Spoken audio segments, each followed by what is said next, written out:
എല്ലാവർക്കും നമസ്കാരം. ഞാനൊരു സന്തോഷ വാർത്ത പറയാനായിട്ടാണ് ഈ ഒരു വീഡിയോ ചെയ്യുന്നത്. കഴിഞ്ഞ ദിവസം ഞാനും ഒരു വീഡിയോ ചെയ്തിരുന്നു. ദിൽഷാദിനെ കാണാനില്ല എന്ന് പറഞ്ഞൊരു വീഡിയോ ചെയ്തിരുന്നു. അത് ഇതിനോടകം തന്നെ നിരവധി ആൾക്കാർ ഈ ദിൽഷാദുമായി ബന്ധപ്പെട്ടുള്ള വീഡിയോകൾ ചെയ്തിട്ടുണ്ടായിരുന്നു.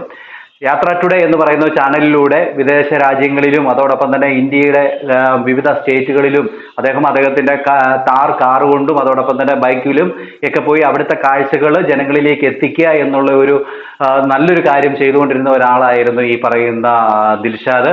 അതുമാത്രമല്ല, ആഫ്രിക്കയിലുള്ള അവിടുത്തെ കുട്ടികൾക്ക് കുടിവെള്ളം ഇല്ലാത്തത് കൊണ്ട് അവിടെ കിണർ കുഴിച്ച് അവിടുത്തെ കുട്ടികൾക്ക് കുടിവെള്ളം എത്തിച്ചു കൊടുക്കാനുള്ള നല്ല മനസ്സ് വരെ കാണിച്ച ഒരു വ്യക്തിയാണ് ഈ പറയുന്ന ദിൽഷാദ്. ഇദ്ദേഹത്തെ കാണാനില്ല എന്നുള്ള ഒരു വാർത്ത പരന്നതോടുകൂടി തന്നെ എല്ലാവരും പ്രാർത്ഥനകളുമായിട്ട് എത്തി. ഞാൻ ഇതുമായി ബന്ധപ്പെട്ട് കഴിഞ്ഞ ദിവസം ഒരു വീഡിയോ ഇട്ടപ്പോൾ അതിന് താഴെ നിരവധി ആൾക്കാർ അവനെ പെട്ടെന്ന് തന്നെ തിരിച്ചു കിട്ടണം, എല്ലാ പ്രാർത്ഥനയിലും ഓർക്കുന്നുണ്ട് എന്നൊക്കെ അതിനകത്ത് നിരവധി പേര് കമന്റ് ഇട്ടിരുന്നു. ഇപ്പോൾ അറിയാനായിട്ട് സാധിച്ച കാര്യമെന്ന് വെച്ച് കഴിഞ്ഞാൽ അവനെ തിരിച്ചു കിട്ടിയിരിക്കുകയാണ്. അവനെ കണ്ടെത്തിയിരിക്കുന്നത് മേഘാലയയിലുള്ള ഒരു ഗ്രാമപ്രദേശത്ത് നിന്നാണ് അവനെ കണ്ടെത്തിയത്. അവിടുത്തെ ആൾക്കാർ അവനെ ഹോസ്പിറ്റലിൽ എത്തിക്കുകയായിരുന്നു. ഒരു ആക്സിഡന്റ് ആണ് അവന് സംഭവിച്ചിരിക്കുന്നത്. അപ്പൊ അത് വലിയ ക്രിട്ടിക്കൽ ആയിട്ടുള്ള ഒരു ആക്സിഡന്റ് ഒന്നുമല്ല. അവൻ ബൈക്കിൽ നിന്ന് വീഴുകയായിരുന്നു ഒരു കൊക്കയിലേക്ക്. അവിടെ കണ്ട ഗ്രാമപ്രദേശത്തുള്ളവർ അവരാണ് ഹോസ്പിറ്റലിൽ എത്തിച്ചിരിക്കുന്നത്. എന്തുമായാലും ഈ പറയുന്ന ദിൽഷാദുമായി ബന്ധപ്പെട്ടുള്ള ദിൽഷാദിന്റെ കൂട്ടുകാർ അവിടെ പോവുകയും ഈ പറയുന്ന ദിൽഷാദിനെ കാണുകയും ചെയ്തിട്ടുണ്ടായിരുന്നു.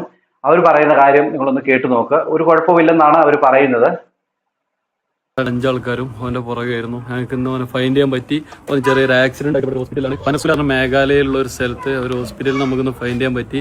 നമുക്ക് കേരള പോലീസിനും അതേപോലെ മേഘാലയ പോലീസിനും എല്ലാ രീതിയിലും ഇൻഫ്ലുവൻസേഴ്സും എല്ലാവരും ഹെൽപ്പ് ചെയ്തുകൊണ്ട് നമുക്ക് അവനെ ഫൈൻഡ് ചെയ്യാൻ പറ്റി. ഞങ്ങളിവിടെ ഹോസ്പിറ്റലിലുണ്ട്. ഡോക്ടറായിട്ട് സംസാരിച്ചു. ഡോക്ടർ പറഞ്ഞ് ഈ മേജറായിട്ടുള്ള ഇഞ്ചുറി ഒന്നുമില്ല. റൈഡിങ് ജാക്കറ്റും കാര്യങ്ങളും ഉപയോഗിച്ചതിനോട് ചെറിയ പരിക്കുള്ളൂ. ഒരു CT സ്കാൻ സജസ്റ്റ് ചെയ്യുന്നുണ്ട്. തലയ്ക്ക് ചെറിയൊരു പെയിൻ ഉണ്ടായിരുന്നു. അത് മാത്രമേ ഇപ്പോൾ ഡോക്ടർ പറഞ്ഞുള്ളൂ. പ്രത്യേകിച്ച് വേറെ ഒന്നുമില്ല, പേടിക്കാനൊന്നുമില്ല. അൽഹംദുലില്ലാഹ്. ഫർദർ ഡീറ്റെയിൽസ് എന്താ വെച്ചാൽ ഞങ്ങൾ അറിയിക്കാം. എന്തായാലും ആള് ഓക്കെയാണ്. അൽഹംദുലില്ലാഹ്. എല്ലാവരും ദുആ ചെയ്തതിനും എല്ലാവർക്കും നന്ദി. ഓക്കെ, എന്തായാലും ആക്സിഡന്റ് ആയിരുന്നു. അവിടെ അദ്ദേഹത്തിന് ഒരു കുഴപ്പവുമില്ല. അവിടുത്തെ ദേശവാസികളാണ് ഒരു ഇൻസ്റ്റാഗ്രാമിലൂടെ ഈ ഒരു വിവരം പുറം ലോകത്തെ അറിയിച്ചത്. അദ്ദേഹം അറിയിച്ച ആ വ്യക്തിക്ക് വളരെയധികം നന്ദി അറിയിക്കുകയാണ്. പിന്നെ അത് മാത്രമല്ല, നമ്മുടെ മലയാളികൾ ഒറ്റക്കെട്ടാണെന്ന് ഈ ഒരു കാര്യത്തിലൂടെ നമുക്ക് മനസ്സിലാക്കാനായിട്ട് സാധിച്ചു. അത് മാത്രമല്ല, ഇതിന്റെ ഇടയിൽ കൂടെ ചില പുഴുക്കുത്തുകളുണ്ട്. അതെല്ലായ്പ്പോഴും ഉള്ളതാണ്. അതും നമുക്ക് ഈ പറയുന്ന ദിൽഷാദിനെ കാണാതായതുമായി ബന്ധപ്പെട്ട് കാണാനായിട്ട് സാധിച്ചു. പലരും കമന്റ് ബോക്സിൽ വന്ന് അങ്ങനത്തെ രീതിയിലുള്ള കമന്റുകളൊക്കെ എഴുതിയിട്ടിട്ട് പോകുന്നതായിട്ട് കണ്ടു. പലരും ഇതിനെ രാഷ്ട്രീയവൽക്കരിക്കുന്നതായിട്ട് കണ്ടു. പലരും ഇതിനെ എന്താ പറയുക വേറെ രീതിയിൽ ചിത്രീകരിക്കുന്നുണ്ടായിരുന്നു. അതിനൊക്കെ ഒരു അന്ത്യം വരുന്ന രീതിയിലാണ് ഇപ്പോൾ ഈ പറയുന്ന ദിൽഷാദിനെ ഇപ്പോൾ കണ്ടെത്തിയിരിക്കുന്നത്. പെട്ടെന്ന് തന്നെ സുഖം പ്രാപിച്ചുകൊണ്ട് അദ്ദേഹം തിരിച്ചു വരട്ടെ. അദ്ദേഹത്തിന്റെ ഇൻസ്റ്റാഗ്രാം പേജിലൂടെ ക്വിറ്റ് എന്ന് പറഞ്ഞുകൊണ്ട് അദ്ദേഹം ഇട്ടിരിക്കുന്ന ആ ഒരു കാര്യമാണ് എല്ലാവർക്കും സംശയം തോന്നിച്ചതും അത് മറ്റുള്ളവർ ആരോ ഇട്ടതാണ് എന്ന രീതിയിലൊക്കെ അതിനെ തെറ്റിദ്ധരിച്ചതുമൊക്കെ. എന്തായാലും അദ്ദേഹം ഇപ്പോൾ സുഖമായിട്ടിരിക്കുന്നു. ഹോസ്പിറ്റലിൽ ചികിത്സയിലാണ്. അദ്ദേഹത്തിന്റെ ബന്ധുമിത്രാദികൾ കൂട്ടുകാരെയൊക്കെ അദ്ദേഹത്തിന്റെ ഒപ്പം തന്നെ ഉണ്ട്.